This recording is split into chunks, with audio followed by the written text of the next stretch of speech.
am pretty passionate about the labels and giving your kids the vocabulary to advocate for themselves, to know where are they on the spectrum, what are their specific challenges. Is going to a youth event that's got smoke machines and really loud music, is that a good fit for them? If they have ADHD, can they focus long enough to participate in this thing or that thing? They can't stay up all night at an MK event and then go out and do ministry in a village all day. It will kill them.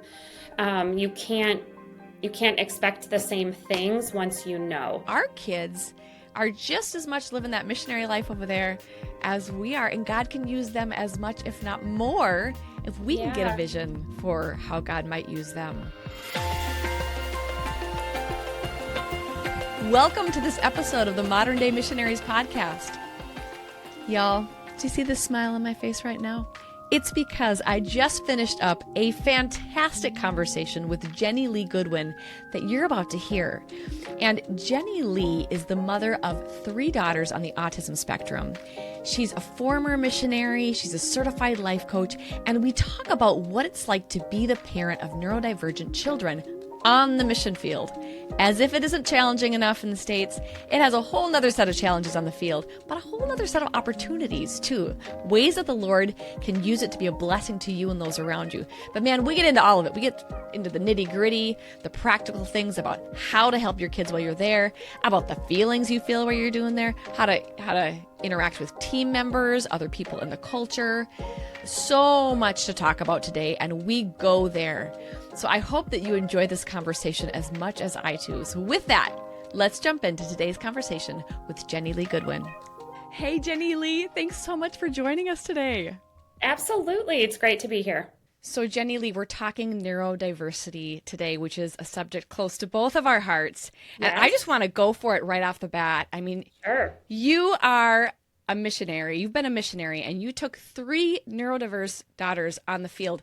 What gave you the confidence to step into missions knowing you were parenting children with special needs? Like, how did that come about? It's a hard enough decision to go on the field, and you knew you had special kids, and you decided to go. That is brave, and I want to hear about it. Yeah.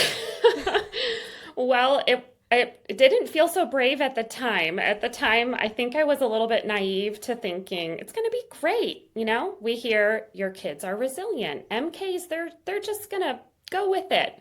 And I was like, surely that's true. That's what everybody says. And you find out pretty quickly that that's not always true, especially if they're neurodivergent. And we didn't have a diagnosis at the time. So it was more just, they've got a little bit of quirkiness here and there and some learning things. And then that was masked by learning French and then going to British school and all these transitions. When they're early elementary, you can kind of write things off to, oh, we just moved, they've been through a lot. And it wasn't really till we settled in a few years overseas that I was like, there is something here. So I would say I was a little bit more naive than brave, but I was brave. I just didn't know. God uses naivety sometimes in place of bravery when we don't have it. So whatever we have, he'll use it for his good. So I love that he used that. You know, when we moved on the field, and we were talking earlier, we have a daughter with special needs. And we did know, I mean, she had more things we found out later, as we'll talk about. You found out some things while you were on the field. And I remember being pretty terrified, like, how's this going to work out, Lord? But it is this trust step, and it's part naive, it's part trust. Well, Lord, if you called us, you are going to figure it out. Did you have those some fears or thoughts, like, how's this going to work before you went on the field? Like, what was that thought process like for you? I would not as much before we went, but our first furlough back, that question of, can I do this again? Can I take them back now knowing what I know? I think I faced that more thinking, how do I go back, and can I really get them what they need? And at that point too, I just knew bits and pieces. We did some educational testing. We had high IQ, so my middle was listed as twice gifted, all these things that we had. We still didn't have the autism piece, but just as we got these little pieces, it felt like, wow, this is really overwhelming. And can we do this? Can I go back? Yeah. And Yeah. let's even pause for a second there. And I realized I skipped over the diagnosis of your daughters, which was ASD or autism Hmm. spectrum disorder. Yep. And I wanted to even just dig in a little bit more and let you explain what neurodivergent is, because there might be some people who have heard that term because it's kind of a buzzword right now. It's very Yep. popular to talk about. Yep. And people might be wondering, what exactly does that mean? Yeah, it's a biological brain difference. The brain works differently, connects differently, processes information coming in, puts information out in a different way. It comes with its own strengths and its own set of challenges and weaknesses that can be really difficult if it's sensory, executive function, there's auditory, there's certain things that make it really challenging, but it's basically just a difference in the brain, not in a bad or a good or a normal or not normal, just it's a different way the brain works. Yeah, and some people might say, well, we're all different. So what makes neurodivergent more different than anybody Hmm. else?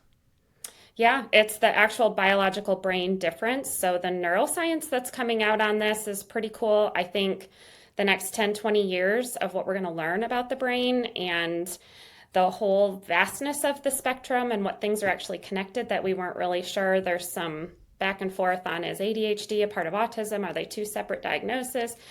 Everybody's got an opinion on that right now, but I think some of the brain science that's coming out will tell us more. But MRIs and the more developments we have scientifically is helping us figure out what those differences really are. But you really see it in behaviors, challenges, thought processes, black and white thinking, rigidness, some of those things. Yeah. And I remember when we went on the field, I remember we were just talking about this earlier, but like Googling, like what resources are there for missionaries of children with special needs, or in your case, Hmm. neurodivergent children or ASD Yeah. or any of that. And there was like nothing out there.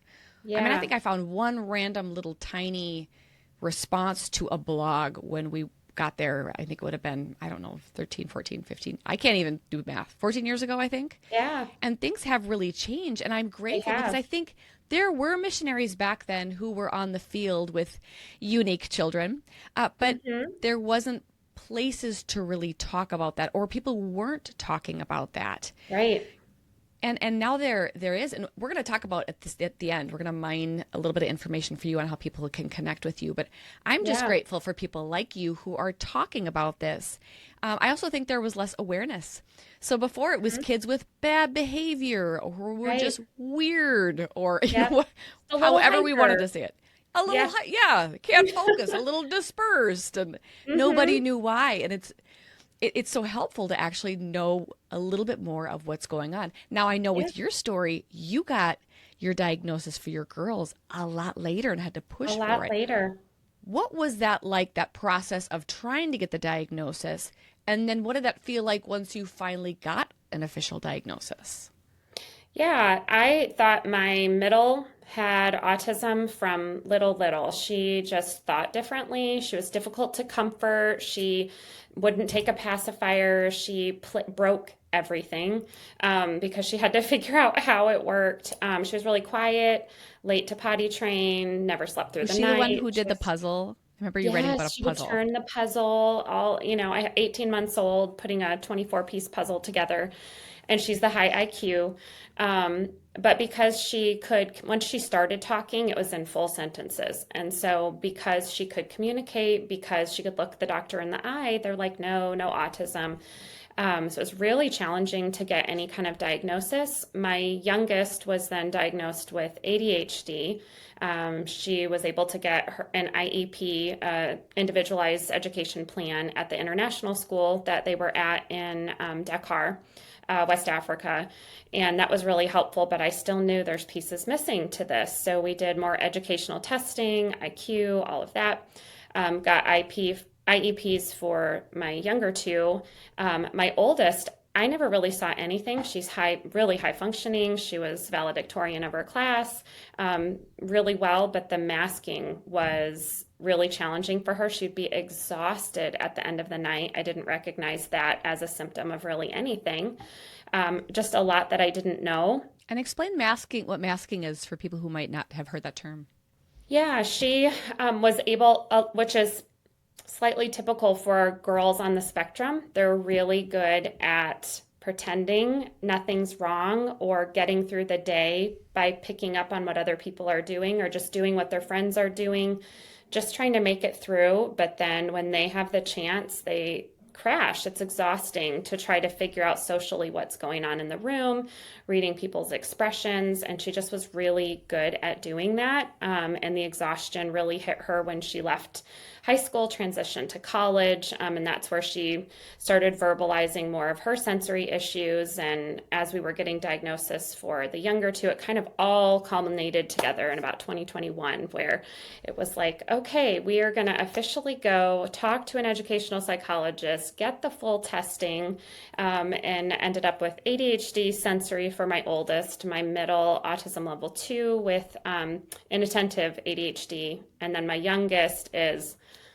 you Google typical girl with autism and ADHD, and that's her. She has all the battle within her of she wants to go do all the things, but I can't do all the things because it exhausts me. So she clashes internally with that all the time. So we have the whole spectrum, I think, represented in our girls.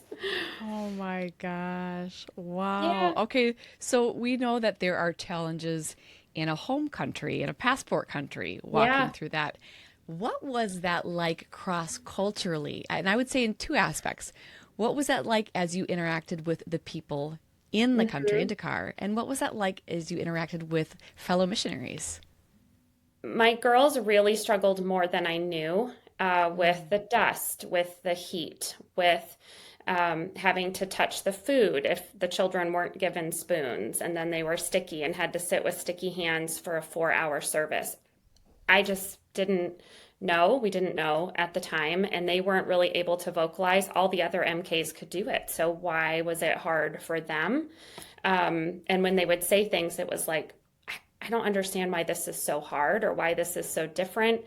But yet knowing it's not a attitude thing, so then you have the other people who are like, just make your kids sit and do it. And I'm thinking, but I can't. Like that it's I don't sense rebellion or disobedience. It's more like they genuinely are struggling, but I didn't understand why or how to talk to other missionary families about that. There was definitely some understanding that the girls struggled. It wasn't to the extent of recognizing something was really wrong. And so kind of walking that line between how much do you force them to, you know, be out there in a village in 120-degree heat with the sand blowing around and flies everywhere and just the assault of sensory, or do you let them stay in and then the judgment of like, oh gosh, what do they think about us Yes. if we don't take our kids? And it's very challenging in ways that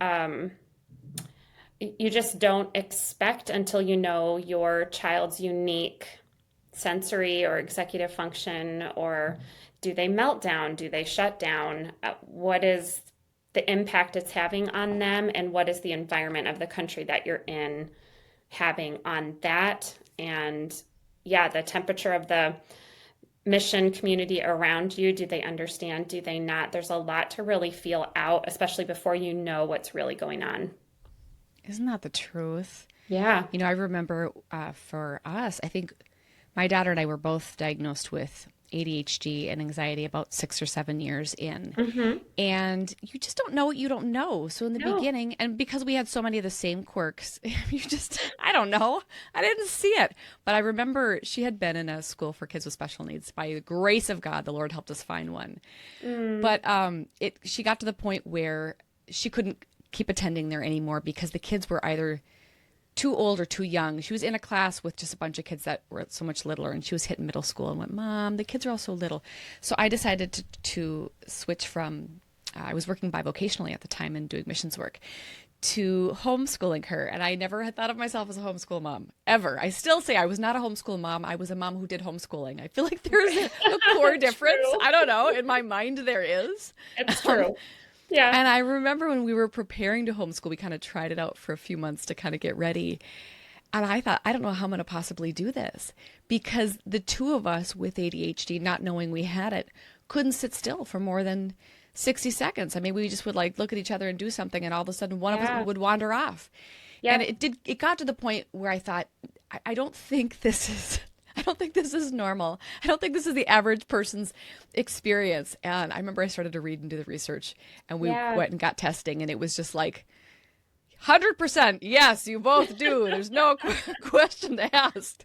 And it was on both of those diagnoses. And it was Wow.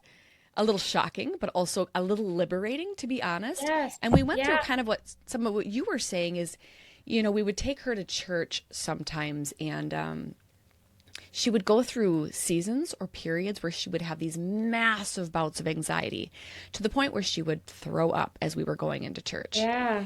Yeah. And you're like, how much do I force them to do it? Because I think as a missionary, there is some of like, we're tough. You're talking about your values as a family. I think most missionaries have a little bit of the value of like, we're tough, we're resilient built in. Otherwise, you Yep. wouldn't go. Yeah. I mean, For for us, sure. our family motto was Gutierrez, don't give up, or Gutierrez, never give Oh, up. yeah.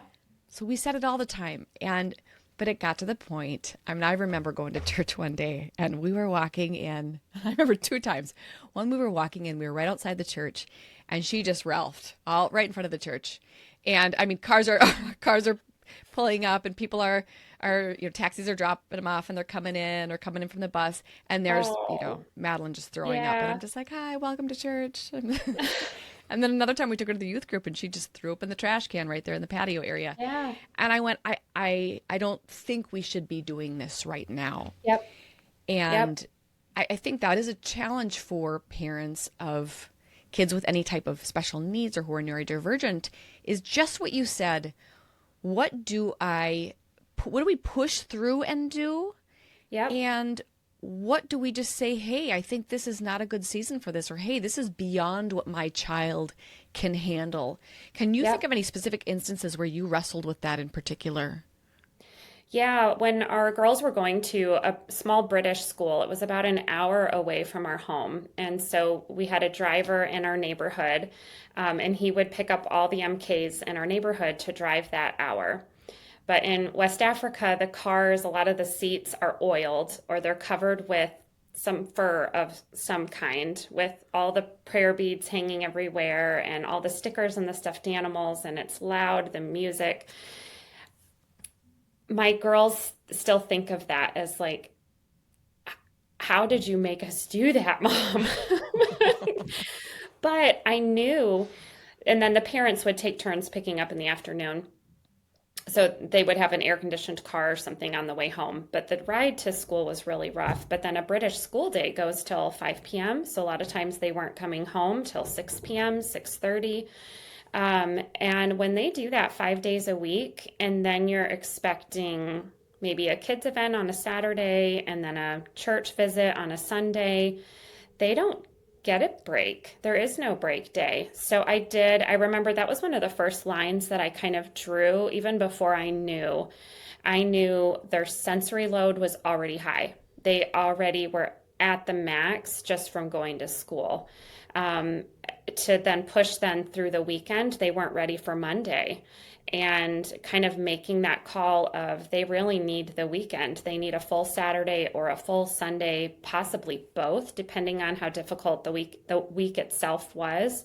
So those are the kinds of permission that you need to give yourself as a parent of a neurodivergent child, to let them regroup, let them rest, let them lower their sensory load, be ready for the next thing that comes rather than push through.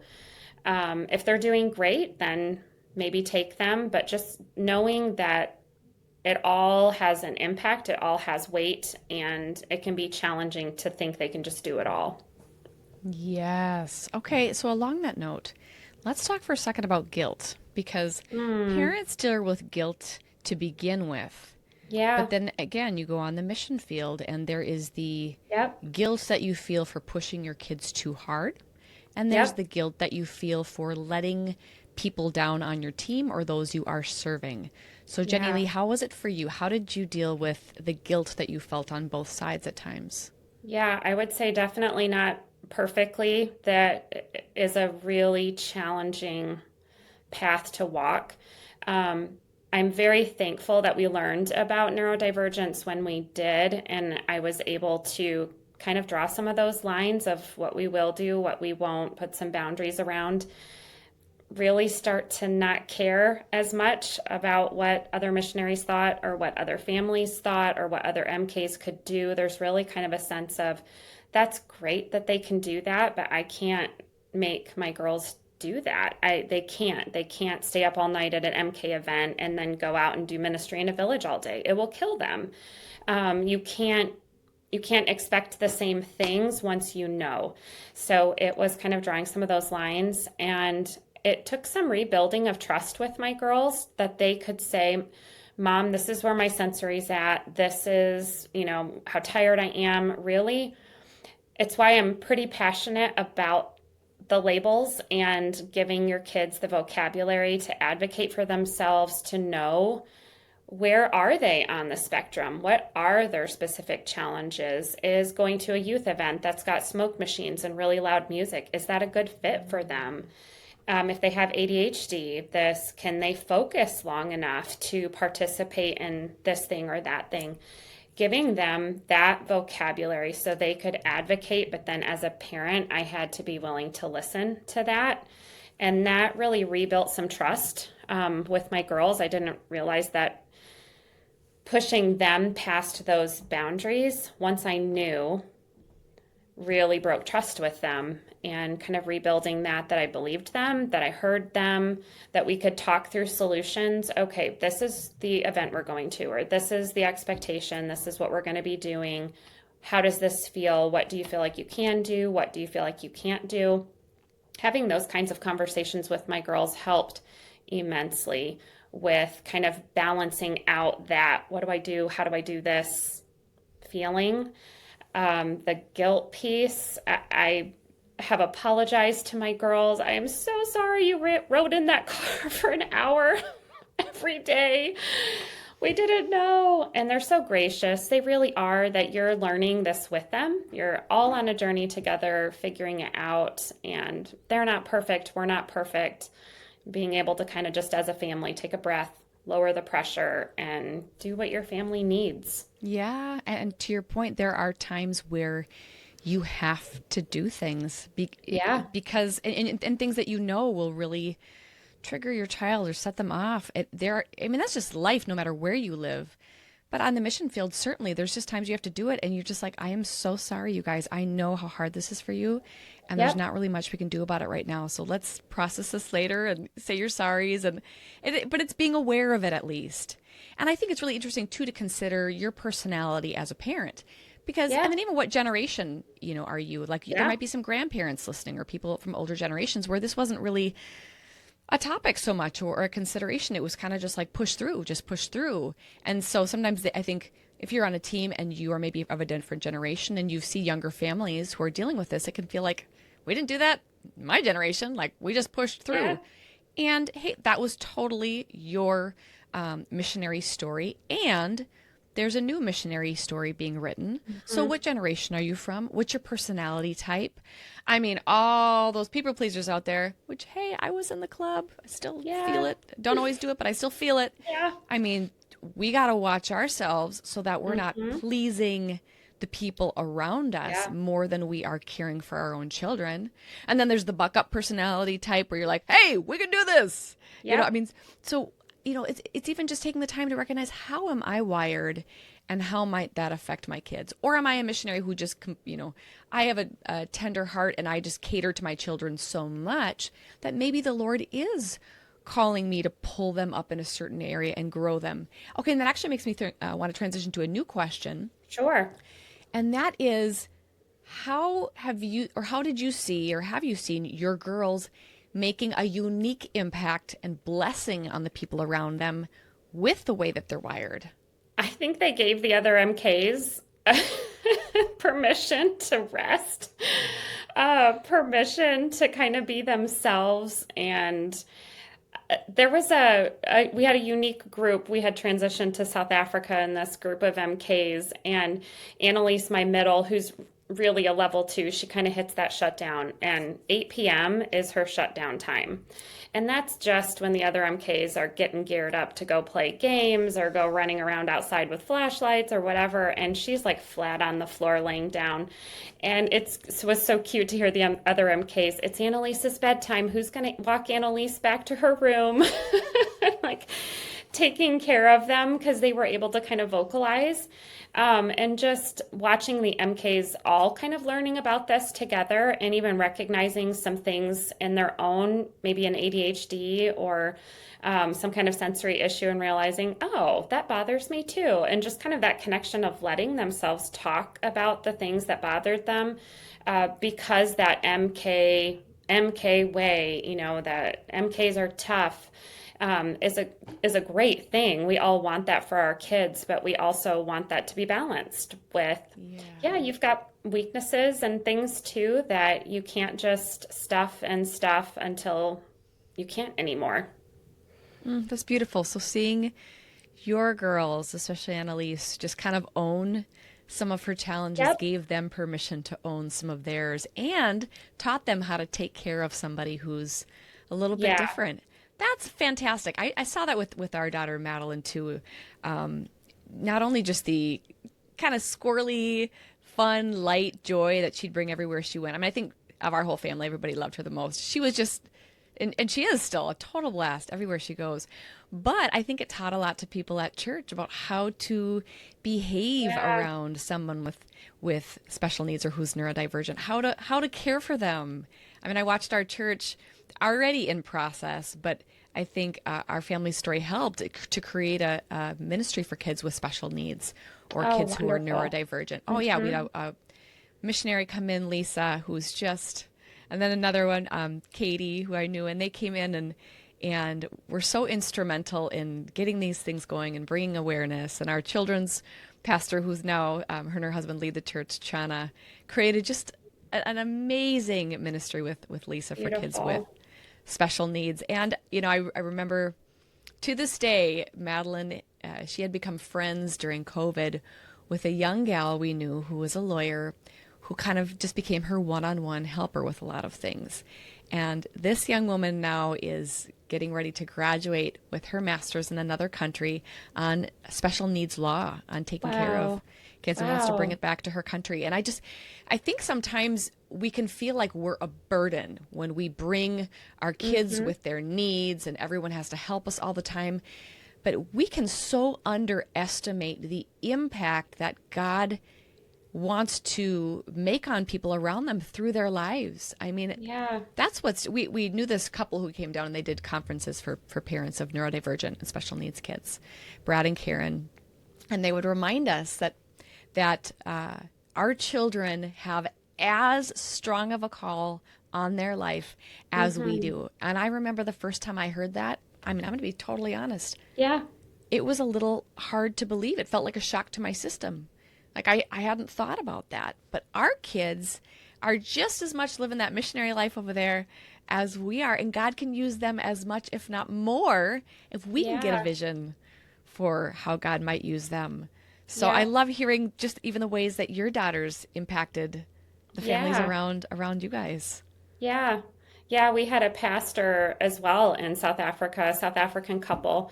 They were church planting, actually two churches at the same time. So they would do one service and then immediately go to another service. And they had just found out that their daughter was on the autism spectrum and were trying to navigate this busy Sunday morning, and just being able to talk to that pastor's wife and let her know it's okay. It is okay if you've got to take her home, if you need to have somebody that's sitting with her and helping her and taking care of her, it is okay. And just to have that connection with, it's not just our missionary families that are dealing with this, it is in other countries as well, and growing. And it's a real need to see that represented in our missionary families. Absolutely. And I would say, Mhm. especially in places where there isn't as much in place to value or care for Yep. neurodivergent or special needs individuals, when they can see our families modeling it well, I Yeah. think it really can have an impact on the culture and on the people around you. Hmm. So there's so much the Lord can do. Okay, so thinking about the missionary life, it's an unpredictable life. I mean, things are just always changing. There's teams coming Yeah. in and this happening and this happening. And I know, like talking about your girls and for a lot of neurodivergent kids, they need routine. What were some rhythms or routines or things that you did to try and give them stability in a life that doesn't necessarily lend toward that? Yeah. I I remember we first started raising support and traveling, and the organization that we were with, it wasn't just like you had three churches or four churches. You had maybe 200 places and people that you had lots of support, lots of people to connect with. So it was a lot of travel. And I just was like, I'm not packing light. I'm taking the stuffies, I'm taking the blankets. I had laundry baskets with their stuff that we would get to a hotel room and I would set it up the same for each hotel room we went to. Here's this one's blanket with this stuffed animal, this one's blanket with this stuffed animal, and lay things out so that when they walked in that hotel room, oh, this is home, And little things like that that my girls remember, they still look in pictures. They're like, oh, there's my blanket because that traveled with them wherever they went, Oh. and came overseas with us. We put a lot of luggage to toys and stuffed animals. We shrink wrapped all of as many stuffed animals as we could, just trying to keep some stability in their things. Again, we didn't do that perfectly. I can look back and think, wow, that had to have been so painful for my girls every time we sold things, every time we had a garage sale, every time we had to transition to a new place, how difficult that was. But I knew even before a diagnosis that my girls really needed stability. So I just took small steps to make things as welcoming and homey as possible wherever we were. Once we got overseas, that really it became even more challenging because you just don't know what's going to happen in a day. You don't know. You just don't know. You can't know how long you're going to be out. You don't know if you're stuck in traffic. You just don't know. So many things you don't know. At that point, though, I had learned to recognize signs of meltdown, signs that they were shutting down, trying to catch those moments kind of before they were happening, or having ways that they could regulate. So a go bag of some kind that had snacks and things to do, and just making sure we had data on our phones so I could put a movie on. It takes extra planning and thinking to kind of get through those things, which is why our parents of neurodivergent kids are so exhausted. It's a lot of work, extra thinking through some things, but it can be done. It is really challenging for kids who need that stability. Yeah, I'm glad you touched on transitions too, because I think that is such a key time when they really do need that Yeah. stability. And I love, like, you always hear the phrase packing light, travel light. And Hmm. we're like, travel heavy, bring all the stuff. I mean, you do what you got to do, right? Here I come with all my bags, like all the things. We just need all the things. Yep. So, hey, if you're listening, travel heavy if you need to. And Yep. I can't say no one will judge you, but if they do, too bad for them because Too bad. I'm like, they're yes, not we have living a your lot of life. stuff. That's the truth. I love that you set up all the hotel rooms to kind of have a similar feel. That's so smart. I hadn't even thought about that. We just kind of had our staple toys that always come along. There's a Yeah. baby doll. The baby doll has to come, and Yep. if she's not there, and there's a few key items, and there's meltdowns if they're not there. And for somebody else, it It's looks like true. an Yeah. attitude issue, but they don't realize the stability that provides Yes. for your child. And again, when you're living Yep. an unstable life or a transition life, having some of those things that stay consistent. So you talked about some objects that were consistent. I would say through transitions or even just from day to day, did you have some non-object things like routines or rhythms that were consistent that you were able to do? Yeah. I think my girls' entire life, bedtime was bedtime. They needed a break. I needed a break. So I tried really hard. If an event was super late, we didn't do it. It impacted the entire next day. So all night prayer at the church, we are probably not going to be there with our children. It just isn't, it's not worth the challenges that come with getting off that routine, upsetting a sleep schedule. It's not just, oh, they'll make it up tomorrow night. It doesn't really work like that. It's like a reserve that you keep lowering and lowering and lowering. So then their tolerance of what they're able to handle just on a regular day is even lower. So bedtime, mealtime, making sure that they were eating. We had some food sensitivities and things. So it was being careful about, is that place going to have anything that Annalise can eat, or having snacks or foods available that she could have.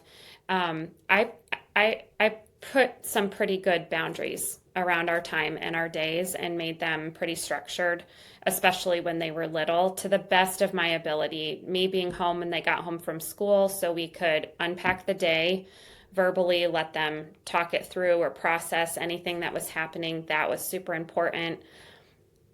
Devotions at bedtime with my girls was kind of just a thing I'd always wanted to do, but now looking back, realizing that was a key processing time for them, where they would verbalize things that maybe they wouldn't verbalize at another time. I think that's true for neurotypical kids or neurodivergent kids, but it really was a sweet time. The girls were in their bed. Oh, Abby may have been hanging upside down from her bunk bed or something. Hey, that's cool. But it was such a precious time for them to unpack their day, process, go to sleep with some kind of something from Jesus. And it was part of the routine that kept our girls feeling safe. There were certain things I would pray, like, Lord, go with us, go before us and behind us, all around us. Send your angels to guard us at all the points, the corners of our home. And I hear my girls, because of the repetitive nature of a neurodiverse brain, sometimes they will pray those things. And it just, those routines, those things that you put in place to have conversations, to pull them out into your family's world, really pays off in the long run and creates that sense of safety, that and stability that they need when lots of things aren't stable and there's lots of transition. Yeah. Okay. I feel like you read my mind, because I was just going to ask you about spiritual things that you guys have done. Because we Yeah. talked about mental, we've talked about emotional, physical Mhm. things. What would be some of those anchoring things? You mentioned it with devotions, spiritually, that helped them feel more settled or calm or whatever in those moments. Yeah, I neurodivergent kids are super creative. They're going to ask the thing. They're not afraid to comment on a Bible story that has something slightly inappropriate in it, or Totally. you kind of have to go with it. You've got to hear them out, hear their thought process. I learned very quickly that ADHD is not going to sit for a 30-minute Bible lesson. No. So if I could get a short phrase into their head, I had I had done devotions with them. I had given them Yes. something to think about. It didn't have to be really long. I also it of course depends on where your children are on the spectrum. You have one who detests interrupting. You have another one who interrupts constantly because she's going to forget everything she's thinking before she can say it. Yeah. So you're trying to like accommodate all these, temperaments, but I look back and there's some of my favorite memories with my girls, and they remember that. And just because your neurodivergent child's struggling to sit still, they might have to be rolling around on the floor or hanging upside down or stuck inside all these blankets, but they're listening, and it's an opportunity to really pour into them, pray with them. And I did pray a lot of the same things, just that repetitive, helping them have words, put words to their own prayers, and it was worth the frustration, the extra time, to have that time with the girls. Oh, I love that you let them wiggle around too while you were doing devotions or simplifying it or not having certain expectations, because you're absolutely right. That sitting still can just be so So hard. hard. And who cares if they're hanging upside down and asking questions? They're engaged. I mean, however Yep. they're engaged. But if they have to sit there and just stare you in the eyes while you're giving your sermon to them, they're not going to retain anything. So Yeah. like you said, they're creative and we can be creative. Lord, how can I be creative in saying this in a way that's going to connect with my child? I mean, I remember we discovered breath prayers Yeah. at one point, and that was such a good Hmm. way for us to do it. She dealt with a lot of anxiety, so we'd say, "When I am afraid, I put my trust in you," and we'd do little hand motions. Yeah. And so, to kind of just going back to that, or we did do a scripture memorization for 1 year tour. We just had a verse of the week, and I was Hmm. shocked she was actually memorizing them. So sometimes, I mean, so often too, they can do things that we aren't aware that they can do, and so Yes, it's a grand experiment where you are just it is. trying things and throwing noodles up against the wall and seeing what sticks and not judging yourself if they don't, and just trying again until you're able to capture their attention or say Very something or true. do something in a way that it clicks. And for you Yeah. having three different children, I mean, most people, you've got kids that are all very, very different. So that's parenting in a nutshell, is like, how Yep. can I do something that connects with everybody, but also like adjust that and edit it so it connects with them as individuals as well. You're parenting as a Yeah. group and you're parenting individuals, and that is Yes. such a challenge. But God is so Yep. graceful to give us ideas when we look and when we parent in community. And that's what I love. I would love for you to talk a little bit about some of the things that you do, because I do think it's so important to not try and do this by ourselves. It is so refreshing to talk to other Yeah. parents who are doing this and like, your Yeah. kid's a little wild, mine too. Your kid's a little Yeah. this, mine Oh, all too. good. Yeah. So share a little bit about some of the resources that you have available and how people can find out more about you, Jenilee. Yeah, I having three girls on the spectrum, just kind of learning about that late in life, just the impact that had on our family in a lot of really challenging ways. I got connected with another autism coach and went through her neurodiversity training. So I have that certification along with my life coaching certification. I'm also ordained. So I just kind of took all of that and put it together and thought, you know what, Lord, what can you do with this? So about a year ago, I launched a life coaching business, and quite a few of the people that I work with all over the world and all different countries, it's either, which we didn't even really get to talk about this, what happens when you're diagnosed or you're on the field and realize, oh, this is me too, especially autism, ADHD combination, and how that works with being a missionary and all the executive function, newsletters and fundraising and reporting. And it's very difficult for adults on the spectrum too. So I work with kind of a combination of moms trying to figure out schooling. I homeschooled on and off through the years too. So just finding the resources to do that with special needs, medical things on the field, all of that. I just love being a safe place to just get on a call with somebody and let them share their unique story, their unique challenges with life that's impacted by neurodiversity, and have somebody who understands to listen and kind of brainstorm and hear the story and plan next steps.